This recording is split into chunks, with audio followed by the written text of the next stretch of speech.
మాట పలుకు తెలియనిది మాటున ఉండే మూగమది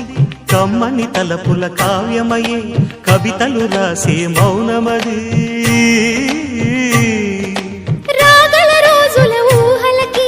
స్వాగతమిచ్చే రాగమది శృతిలయలరగని ఊపిరికి స్వరములు కూర్చే గానమది ఋతువుల రంగులు మార్చేది కల్పన కలిగిన